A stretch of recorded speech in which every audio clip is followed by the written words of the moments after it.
Welcome to today's news discussion. I'm Claire, and joining me is Alan. We'll be covering several key stories unfolding across the globe. Hello, Claire. I'm Alan. Let's dive into the news. Activist Sonam Wangchuk recently ended his 26-day hunger strike after receiving assurances from the Indian government. Let's break down what happened. That's a significant development. What were the key demands that Wangchuk was pushing for during his fast? According to the reports, Wangchuk's demands included not registering cases against peaceful protesters, discussing paper leaks and education reforms in Parliament, and considering compensation for victims related to the NEET paper leak controversy. So, the government has agreed to address these issues. How did the government convey these assurances to Wangchuk? The assurances were conveyed by Union Ministers J.P. Nadda and Jitendra Singh, who met with Wangchuk. They reportedly assured him that his demands would be met. That's interesting. What about the CJP? The reports mention they would continue their protest. What's their stance in all this? The CJP, or the Cockroach Party, as it's referred to in one of the articles, seems to be continuing their protest. The exact reasons for their continued protest aren't clear from the reports, but it's likely tied to their broader demands or grievances. Right. So there's a distinction between Wangchuk's demands and the CJP's stance. It sounds like Wangchuk's immediate concerns were addressed, but the CJP is pushing for something more or different. Exactly. The situation highlights the complexities of political protests and the various factions involved. Now let's move on to another story. Bangladesh President Mohammad Shahabuddin has resigned, citing health concerns. This comes amid significant political turmoil in the country following the ouster of Sheikh Hasina. The resignation is quite timely, or perhaps coincidental, given the current political climate in Bangladesh. What are the implications of his resignation, especially considering he was an ally of Sheikh Hasina? His resignation is significant because it comes at a time when the country is already in a state of political flux. Shahabuddin was serving as president since April 2023, and his term was supposed to end in 2025. So his resignation is not just a health-related decision, but also has political ramifications. Who takes over as the president now?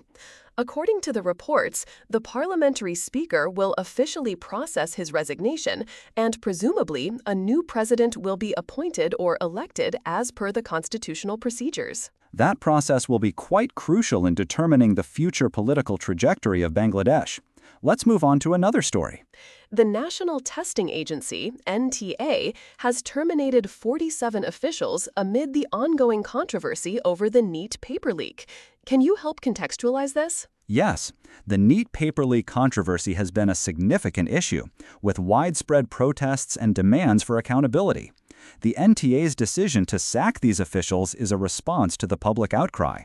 The reports indicate that the NTA is not just stopping at terminating these officials, but is also planning to initiate legal and criminal actions against some of them.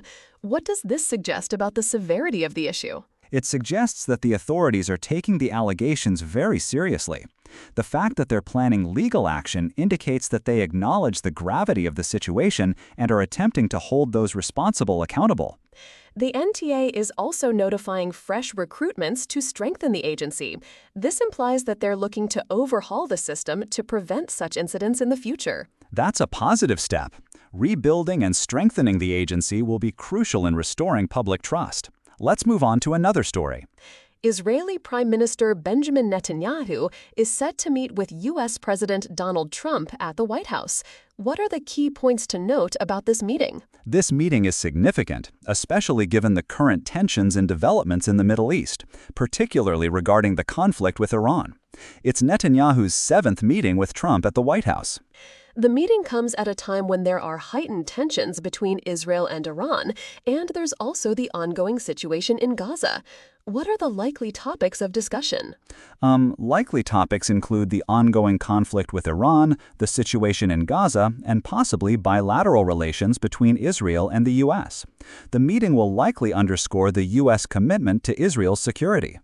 Given Trump's previous stance on Israel, it's interesting to see how this meeting unfolds, especially with the backdrop of recent escalations. Indeed, the dynamics between Netanyahu and Trump have been closely watched, especially given their past interactions. Let's move on to the final story. Union Minister Rajneet Singh Bittu has resigned and President Draupadi Murmu has accepted his resignation. What are the circumstances surrounding his resignation? Bittu's resignation comes after his Rajya Sabha term ended. It seems his stepping down as union minister is tied to his change in status in the Rajya Sabha. The reports indicate that Bittu joined the Bharatiya Janata Party, BJP, in 2024 after leaving the Congress Party and contested the Lok Sabha elections the same year, albeit unsuccessfully. So his resignation is more of a procedural matter following the end of his Rajya Sabha term. What are the implications of his resignation, especially in the context of the current political landscape? While his resignation is significant on an individual level, it doesn't seem to have major immediate implications for the government or the BJP. It's more of a routine political development. That's a fair assessment.